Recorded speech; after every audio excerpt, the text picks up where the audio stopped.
Good to have you here. We had about 20 of the handouts. There's nothing new from the first week. It's just the outline of where we've been and where we're going. Perhaps along the way I'll have some other handouts, but you can tell I'm very low handout and very low tech and very big on a lot of words. So hopefully it will make sense and be helpful. We're on week 3 of 10, making this transition from the ancient world to the Middle Ages. And this morning we come to Gregory the Great and the care of souls. All right, so I don't know if you follow TikTok memes. Probably not. It's quite all right if you don't, but was a very unusual one in the last week or two that had to do with the Roman Empire. Anybody hear about this?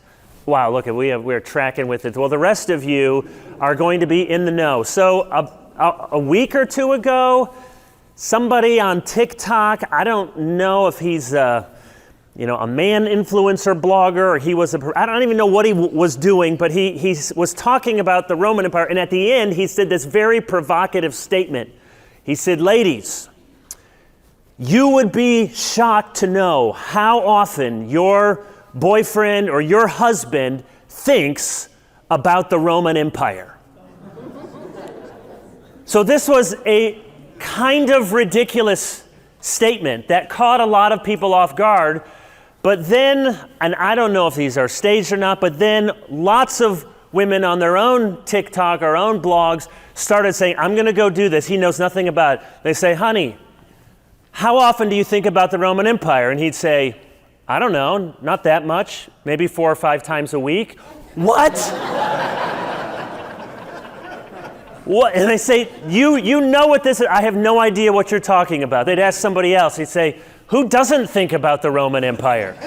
They say, "Well, what do you think about?" And he would say, "What's there not to think about every time I walk outside? If I see architecture, I think about, could I have survived as a gladiator? I think about what it would have been like to be a soldier." So I don't know, now I've spoiled it. If your wife or someone in your life wanted to ask you, do you think about the Roman Empire? I won't ask a show of hands, but we have a very manly group here in this church. I'm sure it has been often. So I tweeted out, put a little thing on Facebook last night. I said, I've been studying Gregory the Great all week. And so like every red-blooded man, I have been thinking almost hourly about the Roman Empire every day this week.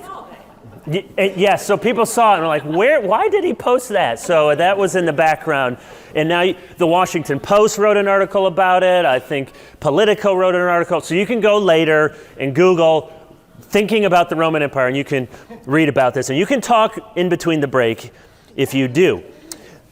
There were 2 institutions that shaped, supported, and defined the religious life of the Middle Ages.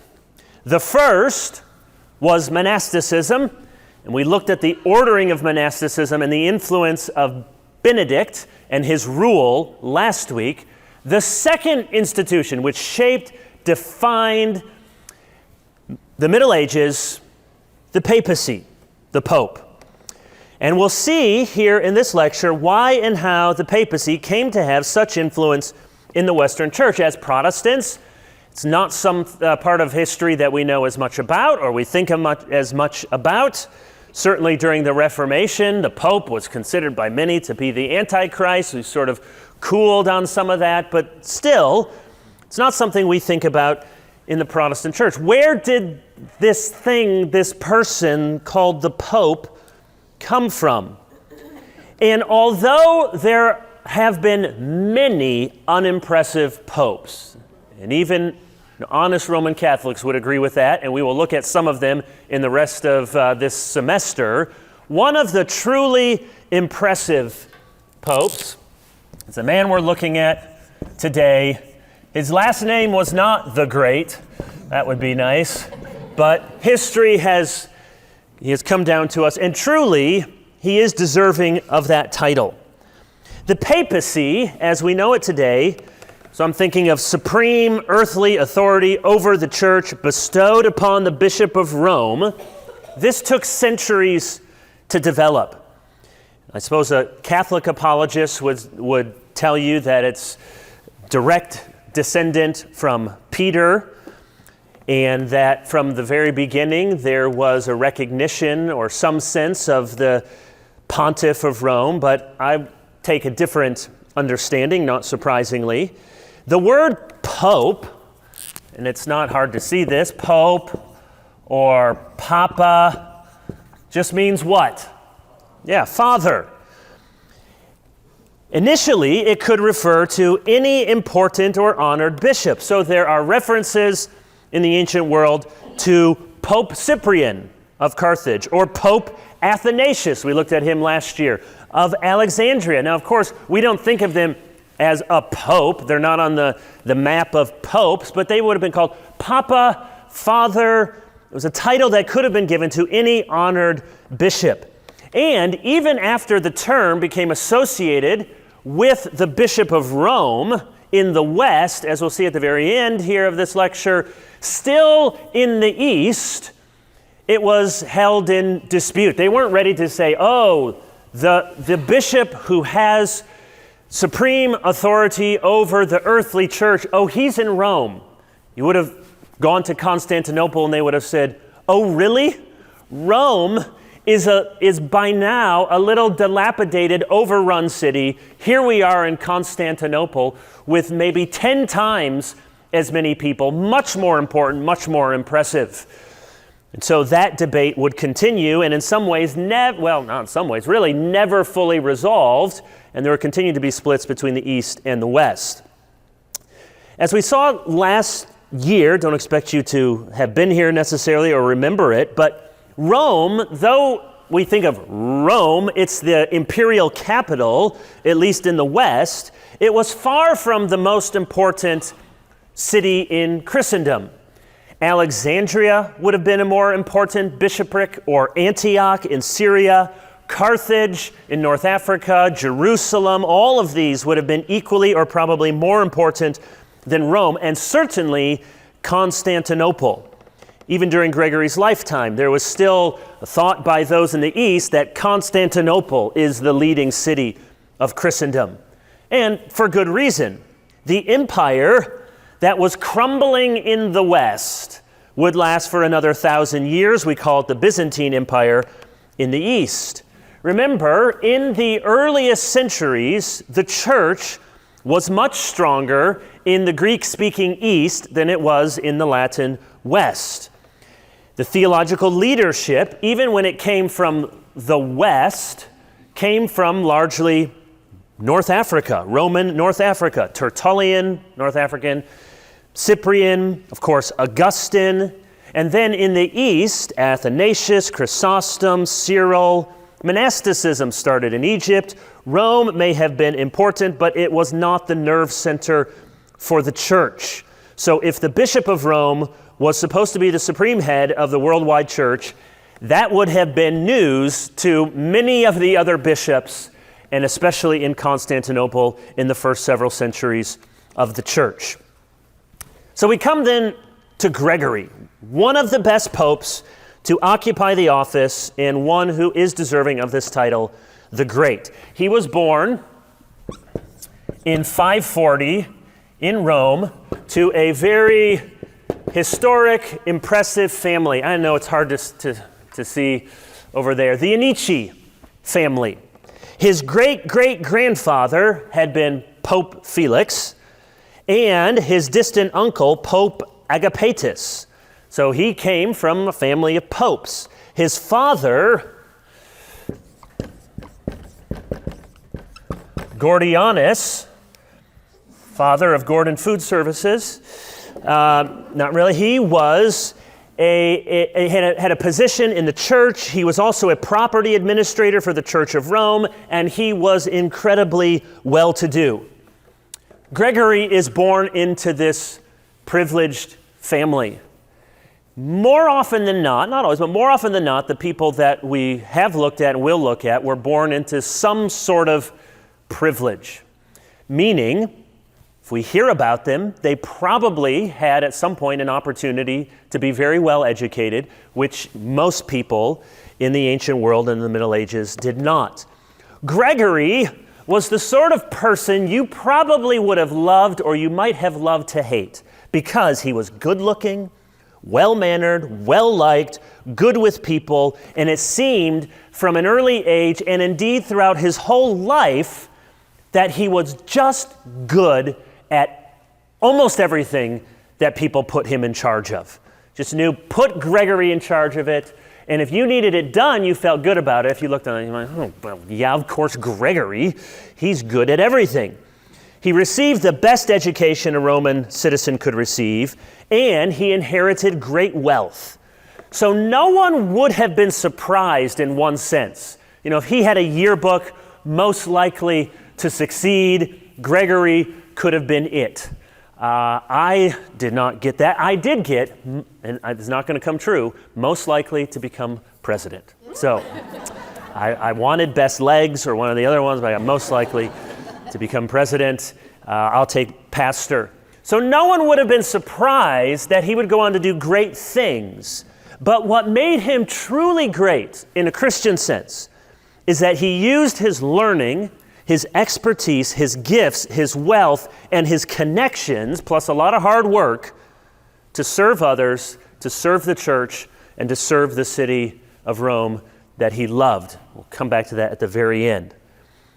He grew up in Rome, and this Rome is a far cry from Rome of the glory years. The city was frequently attacked. Remember, 410 is when it first is overrun by the Vandals, and you have a series of attacks. The Ostrogoths are the Goths in the east, the Visigoths are the Goths in the west, and over time it's just repeatedly sacked. It changed hands several times.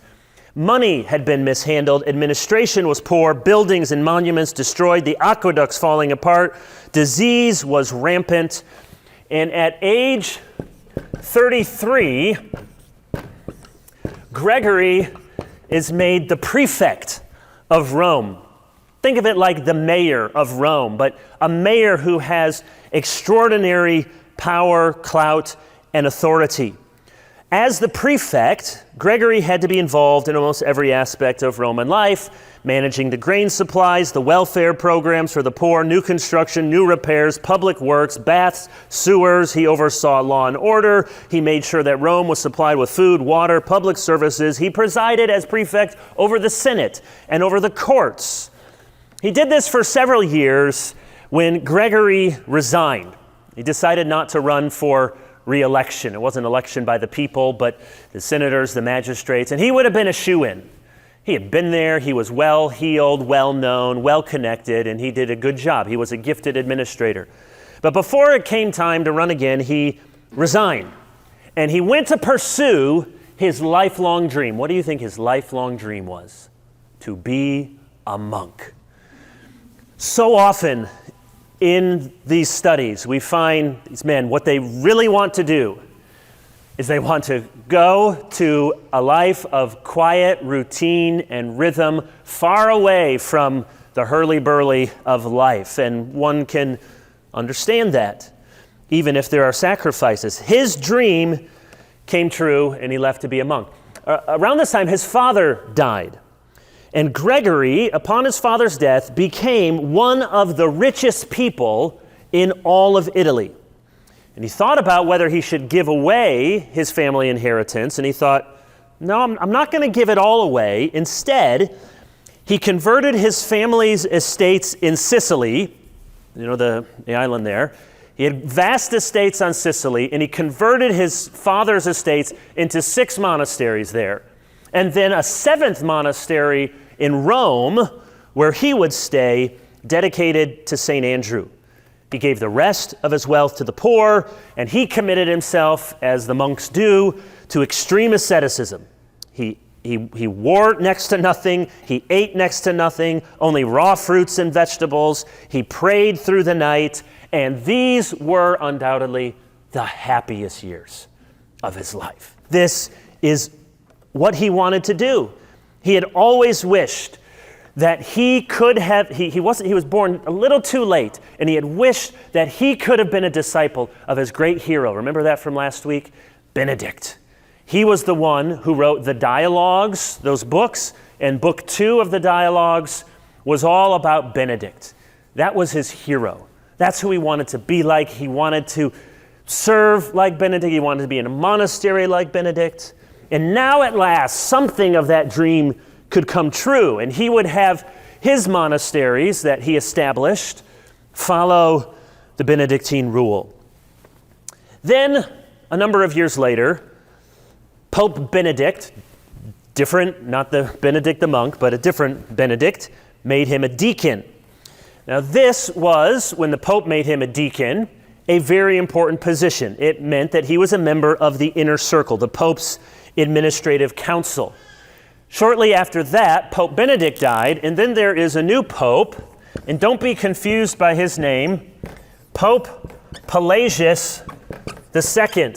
If you remember from Augustine, there's Pelagius, who's a heretic. This is same name, different person. The names that thousands of years later seem very odd to us. Well, there's Pope Mike and Jason and Don. They're names that people were called. So this is Pope Pelagius II, and he makes Gregory ambassador before the court in Constantinople.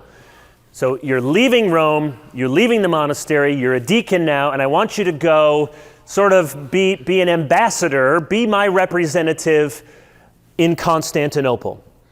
He submitted to the Pope's wishes, even though he didn't want to. Years later, he wrote to a friend about this transition away from monastic life. He said, quote, "I suddenly found myself back in the stormy seas of worldly affairs under the pretense of ecclesiastical office. And I realized how tightly I should have clung to the peace of the monastery, having not held fast enough to it when I had it in my possession. For while the virtue of obedience was set against my own inclination to induce me to accept the charge of ministering at the holy altar, it was on the ground that the church required it that I took up this burden, which I should be free from again. I would flee from again if I could do so with impunity."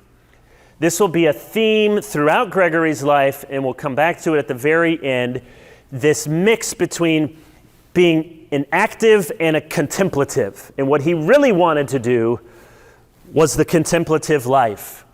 And he says here, writing later to his friend, I wanted to hold on to the monastery. That's what I really wanted to do. And if any of you know the life of Calvin, you know Calvin wanted to be a quiet, retiring scholar, read, write books, and the fiery Guillaume Farel implored him, you have to come, you have to enter the fray and do this work. And so Gregory writes to his friend all these years later, and he says, I had my inclination, but they pressed upon me. They said, it's obedience. You have to do this. And he said, if I felt like I could have left it with an innocent conscience, I would have done so. He was constantly called to serve throughout his life in messy, impossible, seemingly doomed situations when all he wanted to do was withdraw from the world and live in a tiny little room. He didn't want a palace. He didn't want a crown. He wanted a tiny little cell where he could eat his fruits and vegetables and pray and read the Bible. After 6 years in Constantinople, he is summoned back to return to his monastery in Rome. So come back to Rome, and he's made an abbot. He's happy. I'm back to Rome. It's where I'm from, but I get to leave this imperial, difficult, messy political life behind, and I could be the abbot at my monastery. He hoped it would mean returning to his old way of life, the life he always wanted. But the Pope brought him back so that he could be close to him, his closest advisor. Now, thankfully, the monastery was close by. It was about a 15-minute walk to his mother's house, about a 15-minute walk from the monastery to the Pope's Lateran Palace, but he did not get away from the worldly concerns like he wanted. Besides being frequently beset by fevers and stomach pain, which was made worse by a scanty diet and by all-night vigils, Gregory is quickly thrown back into the turmoil of the city. So we're almost to the point where he becomes Pope. These were dark days for Rome. The city had had a very difficult go of it for over a century, since initially being overrun in 410. Now we're here somewhere in the late 580s, 175 years later. The city of Rome, this almost boggles the mind. It had once boasted a population of over 1 million people. By the late 6th century, it's about 30,000 people. So this has not gone well for Rome. And as we'll come back to next week when we look at Charlemagne in the West, this is the biggest city in what used to be the Roman Empire in the West. So the West is tiny, little cities, villages, compared to Constantinople, which had maybe 10 times, 20 times as many people. So Rome is 30,000 people. The city had been repeatedly attacked. In 589, there was a summer drought, followed by a terrible autumn flooding. And worse than both of these, there was a new outbreak of the plague. The plague was about the worst thing. You could understand drought and famine. You can see it. You can even understand an army approaching. But the plague was terrible. Here's what Gregory says in a sermon. Their death from the plague is preceded by no lingering illness. For as you know, they die before they even have time to feel sick. Our fellow citizens are not indeed taken from us one at a time, for they are being bustled off in droves. Houses are left empty. Parents are forced to attend the funerals of their children, and they march before them to the grave. Every one of us, I say, must bewail his sins and repent while there is still time for lamentation. So the plague was disastrous. And on the footsteps of Rome is a group of invaders called the Lombards. The Lombards were raging through northern Italy. You may know that there's a region in northern central Italy called Lombardy. That's from this group of people, the Lombards. They were a Germanic people. And by the end of the 6th century, they had conquered northern Italy, and they were intent on setting up a Lombard kingdom throughout the whole Italian peninsula. And their kingdom would grow and expand until finally the Lombards were not defeated until the person we'll come to next week, Charlemagne, in 774. Milan is in that Lombardy region. 11 of Italy's 58 World Heritage sites are there in this Lombardy region. The Lombards had their sights set on Rome. So there was a flood, destroying the storehouses of food. There was a plague. Some people, probably from hallucination due to their illness, were saying that they had seen a dragon rise up out of the Tiber. So it looks like this is really the end of the world. Pope Pelagius and Gregory and other monks tried to organize to bury the dead, to feed the hungry, for basic sanitation to be restored. And in the midst of all this, one to die from the plague was the Pope. He succumbed to the plague so the Pope dies February 8, 590. Now this is a terrible loss, but for Gregory, this is catastrophic. Not only is he losing the Pope, but he knows that his worst nightmare is likely to come true. Namely, they're going to make him Pope. He does not want to be the Pope. He wanted to devote his life all along to quiet contemplation. And in fact, you can understand it wouldn't take a great deal of humility not to want to be the Pope right now. For 6 months, there was no Pope. Gregory's dream has always been monkish contemplation, but the priests and the people elected him Pope. He tried to refuse. He tried to send a letter to Constantinople because the Western emperor was deposed in 476, so there's no Western emperor. There's still an emperor in the East in Constantinople, and there's this interplay of the emperor and the Pope, and so he sends a letter. He wants to say, can you annul this? Ixnay on the ope. He spoke Pig Latin as well as Latin. He did not want to be the Pope, but the people intercept the letter. That is not going out. The story is told, and this may be later legend, but that he actually fled from the city and he hid in the woods, but they found him, captured him, and brought him back.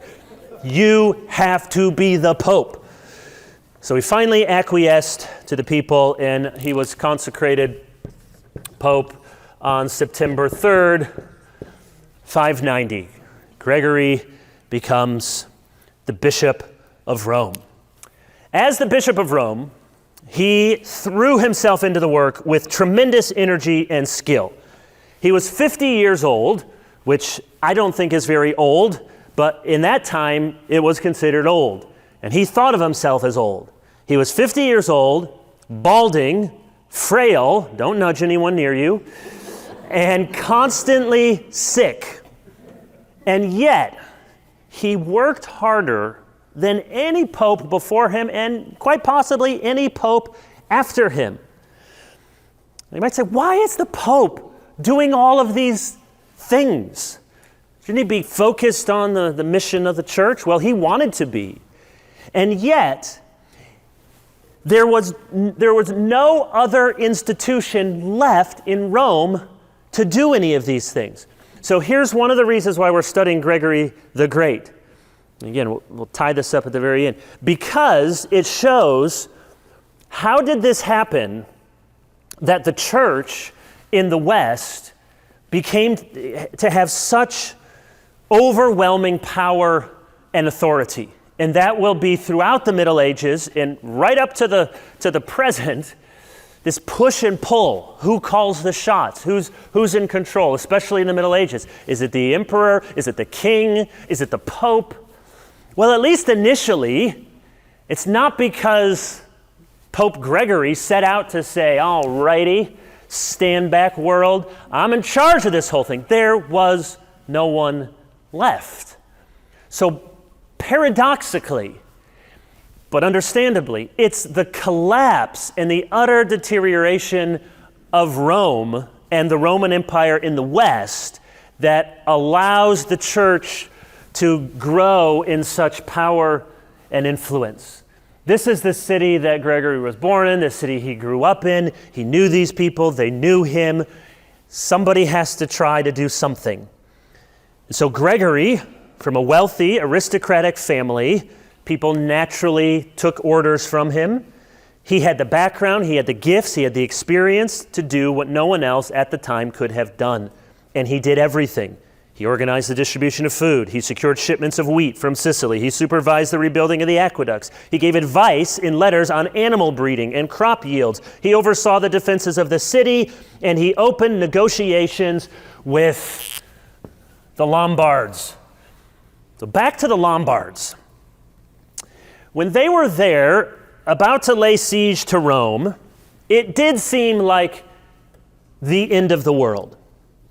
Roman civilization had lasted 1,000 years. So imagine, 750 years from now, this 1,000-year history of America, and New York City, which today has 18 million people or something in the whole area, is down to, say 100,000 people, and the Canadians are once again marching at the gates. You would feel like, what has happened? This has to be the end. Here's what he said in a sermon. Everywhere we see tribulation, everywhere we heard lamentation. The cities are destroyed, the castles are torn down, the fields laid waste, the land made desolate, villages are empty, few inhabitants remain in the cities, even those poor remnants of humanity are daily cut down. These Lombards were knocking at the door. So Rome, remember I said it was 30,000 people. By this point, it's swelled to about 90,000 people. Why? Because it's really in the area, it's the last semi-functioning city. And so people from the countryside and throughout Italy, if they have some chance of survival, at least this guy, at least the Bishop of Rome is managing things, and at least they're not all starving. And so it's grown to about 90,000 people looking for refuge, some hope of surviving. In the first years of Gregory's papacy is when the Lombard threat was the greatest. And one of the Duke of the Lombards, great Germanic-looking name, Ariulf the Duke, a blonde-haired giant of a man who towered over Gregory. And he came there with his forces outside of Rome, and the people all fretted. What do? We have nothing but bad options. We can't possibly defeat Ariulf and the Lombards. What can we do? So Gregory decides he's going to ride to meet Ariulf and try to negotiate a peace. His advisors do not like this plan at all. It's like sending the president, okay, President, you go. Here's the whole army. You're going to go out there. They said, look, our little militia that we've been training can't protect you if you go out to meet him. And Gregory said, who said I was bringing the militia? I'm not bringing the militia. I'm going to go by myself. Maybe they're more human than we think. And maybe, just maybe, they will have some sense of humanity and they won't kill an old, frail man coming out by himself. So he goes out with one other person, the abbot, a man named Probus, and he sets out to negotiate with Duke Ariulf of the Lombards. The monks pray all night. People are gathering in churches and worship and vigil and prayer. At the same time, some people kind of scoff. Yeah, this is Gregory. He always wanted to be a monk. He always wanted to be a martyr. Well, he's going to get it.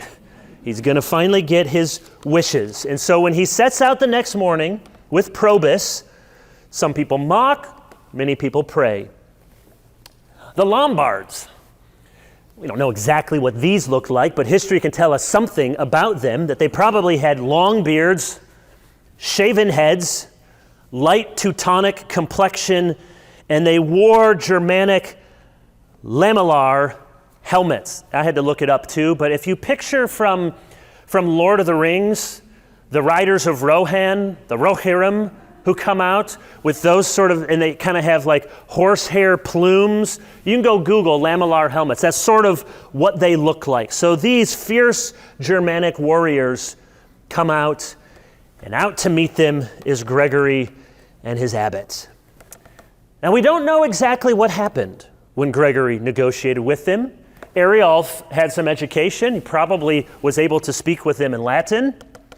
What we do know is they didn't kill Gregory, and Ariulf withdrew from the city. How did that happen? Certainly, and this was the common way, certainly some money was offered. That was typical. You would say, here's some sacks of money, here's some tribute we offer to you, and we promise to give you more so long as you don't attack us, we'll pay you this tribute. So certainly some money was offered and exchanged hands. But beyond that, what happened? Did Gregory simply know the right words to say? Was Ariulf moved with pity in that moment? Was Gregory so holy the Lombards dared to attack? Or was it, as many people immediately speculated, Gregory works miracles? He did some sort of miracle to bind them or to frighten them, turn them away. Well, soon after Duke Ariulf withdrew, the king of the Lombards comes. Another great Germanic name, How do you spell it? Agilulf. Ariulf and Agilulf. And Agilulf comes, the king, in the same scenario unfolds. Gregory is once again able somehow to negotiate a peace. Now, many people thought Agilulf was cruel, bloodthirsty, even worse than the Duke, but for others, he had a reputation of being fair-minded, even-handed. Now, one of the reasons, and this is probably important, is that he wanted to destroy Rome. He thought of this all as the Roman Empire, and the Byzantines, they were stronger. The Byzantines in the east had at times come up into Europe, as we now know it, and attacked the Lombards. And so in order to get back at them, he wanted to destroy Rome. So certainly one of the things that Gregory probably told him is, look, if you want negotiations with the Byzantines, I'm your man. I'm connected to everyone. I was in Constantinople for 6 years. I can send letters to the emperor, and indeed he did. We know that Gregory offered Agilulf money. We know he wrote letters and he put in a good word with Emperor Maurice in the east, try to say, hey, the Lombards, they're not so bad. You can deal with them. I think the best historical explanation for the quote, miracle that Gregory worked with Ariulf and Agilulf is that the Lombards considered him an honest man, a brave man to come out all by himself, one other person, no military attaché, and that he showed respect for them, and he was someone that they could negotiate with. Now, that doesn't always happen. That's not a geopolitical strategy that always works, but I think in this case, it did. Certainly something worked because they withdrew from the city. With these harrowing events, this was the first 3 years of his pontificate, 590 to 593. Gregory was able to turn to some more important matters. He wrote the dialogues, and he committed himself to pastoral work. Here's what one biographer says: whatever his talent for administration and diplomacy, however much of his time and energy he had to devote to it, the only part of his papal ministry that Gregory truly considered important was preaching. He was a preacher in various churches around Rome. It's one of the things that Rome had going for it. It had many ancient churches, and he was a prolific writer. Now, he is not the genius like Augustine. He didn't shape we're not going back to read his philosophical, theological works like you would with Athanasius or later with Anselm or with Augustine or like Tertullian. He wasn't a creative thinker. His aim was to pass on what he considered to be the tradition of the church. Now, I have to say, with all the good that he did, from a Protestant perspective, there are some things that Gregory taught or emphasized that we would take issue with. So he believed in purgatory. He believed that good Christians could offer masses for the dead to help reduce the time of purification for their loved ones. He believed that Christ was sacrificed in the Eucharist. He minimized Augustine's emphasis on original sin and predestination. He emphasized the importance of relics, praying to saints and martyrs.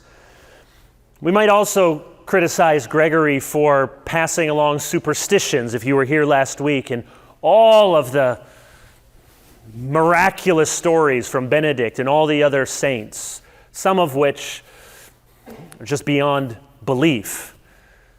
So from a Protestant perspective, there are certain things that he taught and emphasized and passed on that we would disagree with. He does, however, deserve to be celebrated for a unique, strong missionary impulse. And this is part of the legacy of Gregory that connects everyone in this room to Gregory the Great. How can I say that? Well, because we're here in the United States of America, whatever your ethnic background may be, or even if you were born in a different country, we're in this country, which was originally, these were British colonies, and Gregory the Great had everything to do with missionary work in England. The story is told, and it's one of those stories that probably isn't true, but we can wish that it was. One of the reasons you can know sometimes is it gets passed down in so many different ways, but the story is told, perhaps a legend, that once as a younger man, Gregory saw some young blonde men being sold as slaves in Rome. And he asked what nationality these boys were. And the man told him, well, they are Angles, like the later Anglo-Saxons, so they are Angles. To which Gregory supposedly replied, yes, indeed, they are angels, for look at their faces. And then he asked, what country are they from? And the man said, you can Google this later, there was a kingdom sort of around, I think around York. Deira was a kingdom in Britain. So what country are they from? Deira. And supposedly Gregory said, Deira, which means from wrath, ire. Said, yes, they are being saved from wrath, and we call upon God's mercy to set them free. And then he said, who is their king? The man said their king is Allah, Aela. And what did Gregory say? Alleluia. That's right. Praise be to God, for he shall set them free. Like I said, a story, it's repeated in many books. Like to think it's true, probably not. In 599, this is true for sure, he sent a mission. 599, he sent a mission to the Angles under a monk named Augustine. Not Augustine of Hippo, different monk, same name, in 599. At one point, Augustine and the mission wanted to turn back. They said the difficulties are too impossible. But Gregory forced them to continue, and they arrived in Kent. Anybody been to Kent or to Canterbury? Probably some of you have been. I was there a few years ago. The king there was Ethelbert, and the capital of Kent was Canterbury. Ethelbert's wife was already a Christian, and eventually Ethelbert converted, and when he converted, many of his subjects converted, and that capital of Kent, Canterbury, Augustine, this monk, became the first bishop there in Canterbury. As you know today, in the Anglican Communion, there's an Archbishop of Canterbury. Over time, the various kingdoms throughout Britain were converted. Canterbury would become the ecclesiastical capital for the land of the Angles. That which we know today, the Angle land, is England. So there's a direct connection between Gregory the Great and all of us here in this place today. Well, he dies in 604. Absolutely worn out, exhausted, having given everything he had to give. His epitaph read, God's consul. Consul, C-O-N-S-U-L. That is God's ambassador, God's representative on earth. And along with Augustine, Ambrose, and Jerome, he was considered one of the great Latin fathers of the church. In fact, he was the only Latin author of the patristic era whose works were translated into Greek in his lifetime. So he was well regarded even in his own lifetime. I want to say just a little bit, as we have maybe 15 minutes left, before we wrap up, about this book that was so quickly translated from Latin into Greek. It's this book right here. It's not long, it's 200 pages. The Book of Pastoral Rule by St. Gregory the Great. This press right here is Eastern Orthodox, St. Vladimir Seminary Press. They do lots of patristic stuff like this in cheap, easy to inexpensive paperbacks like this where you can read Chrysostom and Athanasius. And so this one is Gregory the Great. And it is a wonderful book. I think I've assigned it before in my pastoral ministry class. After reading this book, the Byzantine Emperor Maurice ordered the book to be translated into Greek and sent to every bishop in his empire. That's how much he thought of it. Gregory had this book finished probably about the time he was starting his papacy in 590, and he addresses spiritual leaders in the church. Interestingly, he uses a variety of terms in this book. He uses the word priest, ruler, preacher, shepherd, and the one word he doesn't use is bishop.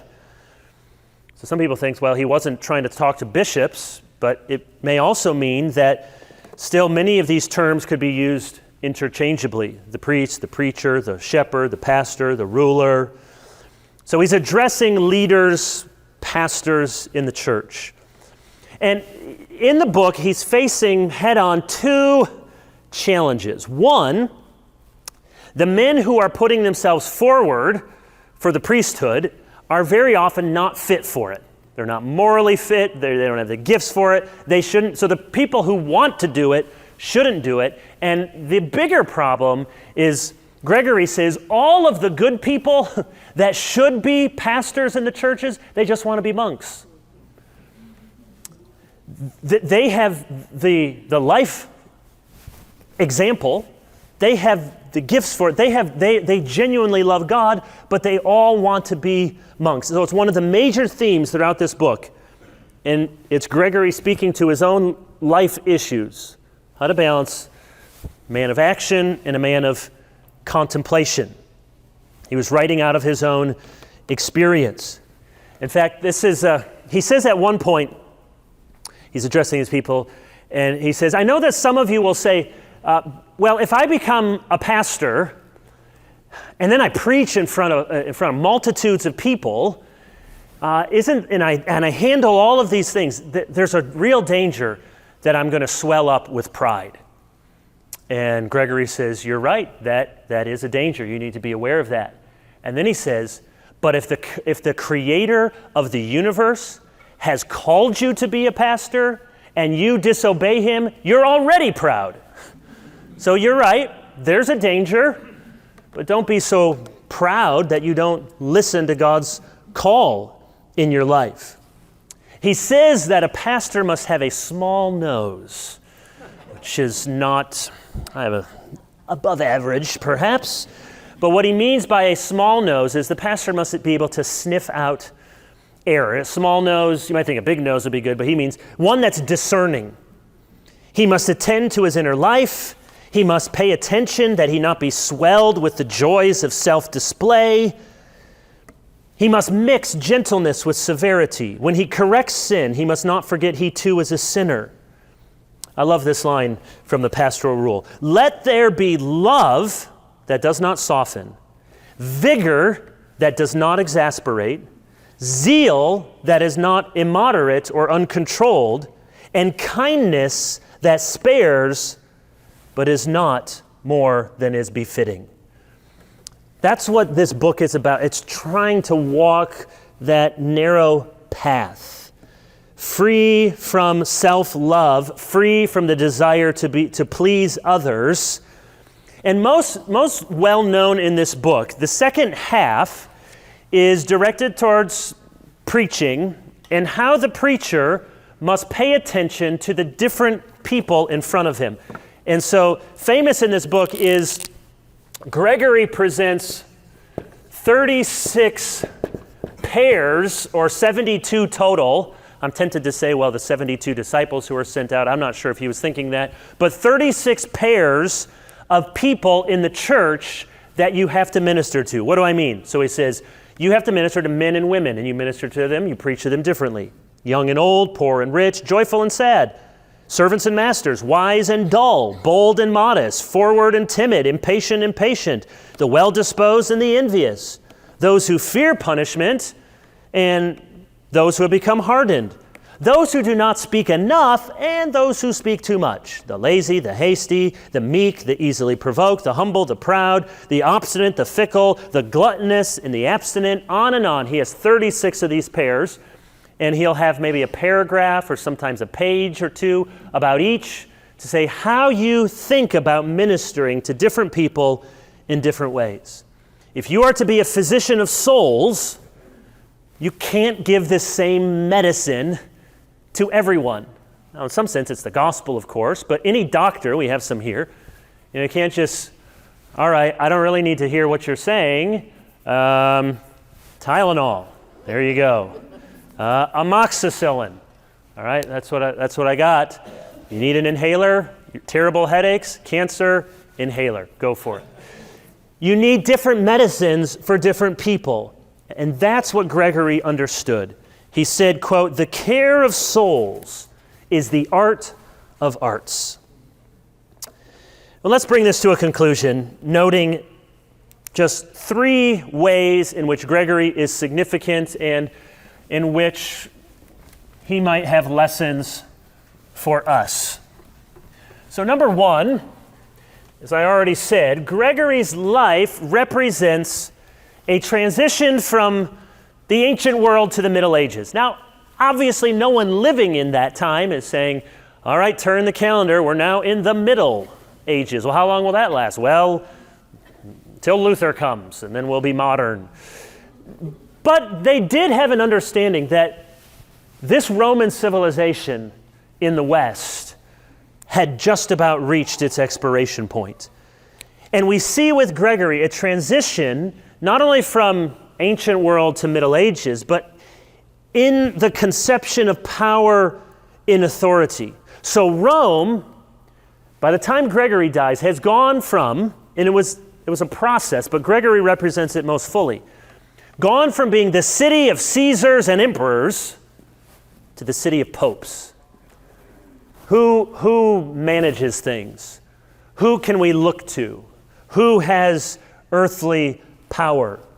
The rise of the papacy, and we will have occasion over the weeks ahead to see many, many abuses from the papacy. But here, at least at the beginning, it was not a grasping of power over against the empire. Gregory never thought of himself as somehow being over Emperor Maurice in the East, though he had some disagreements with him.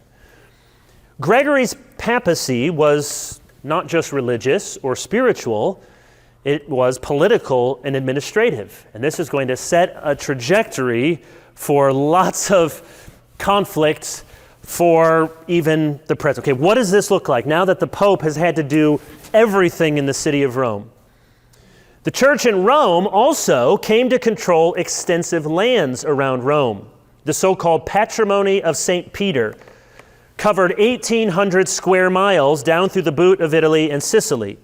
So the church became the richest landowner in all of Italy. So like I said, Rome and the whole civilization is declining, but as that happens, the power and the possessions of the church are increasing. So by the time Gregory dies in 604, you could say, well, the Pope is basically doing what the emperor here used to do. He's the richest landowner. He's control over the most things. He has to give direction to the whole city. He's not just a religious leader, but political, administrative, military leader. The prestige and the power of the papacy in the Middle Ages likely would not have been possible except for Gregory's heroic exertions. Now we can say, well, you sowed the seeds for some bad things, but also Gregory simply did in his time what was necessary for his whole city not to collapse. And without Gregory's casts a long shadow. Sort of that's the best we can be. And remember that? The power, remember how he saved Rome? So it's a transition. Number 2, I think we see in a lesson here with Gregory, use what God gives you. Here's what I mean. He was prepared early in life for the greater task that God had for him later in life. This is the thing, we don't know. We think of our life as, this nice arc, and you sort of gain experience and education, and maybe you reach the peak of your profession, and in the 50s and the 60s, and you kind of go down to 70, and then you have some retirement, and maybe it works like that, or maybe it's the last thing that you do, and everything else was. By the time Winston Churchill was prime minister, he had lived an extraordinary life, had done so many other things. He wouldn't be Winston Churchill, but he'd still be there in some British textbooks. But he felt like everything up to that point in his life had been preparing him for that. So Gregory was 50, you do the math, at 604, so he died at 63 or 64, not old by our standards at all. And yet he had the wealth, the connections, the education, even from having to manage some of his father's estates. He knew about crops, he knew about farming, he knew about animal husbandry. He had been a prefect of Rome, so there he had to learn about shipments and aqueducts and building. All of that was preparing him. You can see why in 590 the people said, Gregory, you are quite literally the only person who can do this job. And as he always felt this pull between action and contemplation, as he gave himself over to this task, seemingly impossible task, he embraced a life of suffering. It's not the life he wanted. He didn't have to have that life. He could have, years ago, he got the estates in Sicily. They would have been further out of reach of the Lombards. He could have hung out there, but he didn't. He often bemoaned this fate to his friends. If you've ever been given to complaining, you have Gregory as a patron saint. He often was complaining. As I've said before, one friend said, Kevin, you're compliant but complaining. He was worn out from his pastoral office, utterly exhausted from his civic burdens. Every day was like trying to save a sinking ship full of water, and all you have is a spaghetti strainer. That's my contextualization for Italy. And you just, this isn't going to work. That's what his life was like. Even though he considered to be in the last days, somehow his days inexplicably continued. He wrote in one letter, I am daily dying, but never die. And then finally, you see in Gregory what we can see in our own hearts probably, and will continue in the Middle Ages, this push and pull between power and humility. Can you really have power? Can Christians really wield power, or should they shun all earthly power? And when you have power, how do you have great power and yet let it not corrupt you? As I alluded to at the very beginning, there were conflicts still between the West and the East. Papal power had unified, the Western Church. They did look to the Bishop of Rome. But the East was not prepared to agree to that. The Patriarch of Constantinople frequently referred to himself as the universal bishop or as the ecumenical patriarch. It was an honorary title that the Eastern emperors had given to the Bishop of Constantinople. And Gregory did not like it. No, you're not the universal bishop. You're not the ecumenical patriarch. So they went back and forth. There were often moments of tension between East and West. Now, part of it was Gregory, he's human. He understands, if you're the universal bishop, then what am I? Or if you're the ecumenical patriarch, then somehow Rome is under your authority. He didn't like that. But he also thought that the title itself was vain. Universal bishop? And so famously, Gregory insisted that the Pope should be called the servant of the servants of God. It was a title that Gregory could honestly represent, and so many popes after him did not represent. But he saw the Pope is to be the servant of the servants of God. Above all, and this is a big theme in here, he must be humble. He said, indeed, our ancient fathers are not remembered because they were rulers of men, but because they were shepherds of flocks. So even when he is a ruler of men, he's saying, listen, priests, bishops, pastors, we have more authority than we've ever had in this Western world. But that's not why people should remember us. It's because we shepherded flocks. Better to be a pastor than to be a ruler, he thought. He said in this paragraph, and we'll give the last word to Gregory, he's speaking about pastors. He said, often they swell with pride by virtue of being placed in a position of authority over others, because everything serves his needs, and his orders are quickly performed. I'm not sure that's how the pastoral ministry still works, but it did then. His orders are quickly performed according to his wishes, and the laity praise him for the things he has done well. Thank you for your encouragement. but they have no authority to critique what goes wrong. Well, some things have changed. He continues, because they often praise what should be rebuked, the mind of the priest. So he's sort of saying, the people love you and they look up to you and they put you on a pedestal, literally some of them, and you end up with yes men. Nobody tells you anything you don't want to hear, and they all love you. And he says, the priest is often seduced by the approval of those below him, and as a consequence, he is exalted inordinately.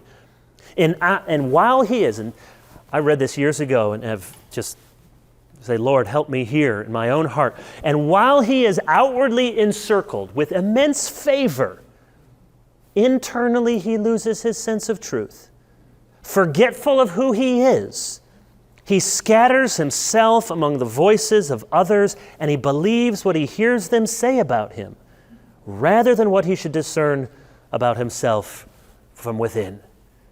It's a sort of wisdom that is true 1,500 years later.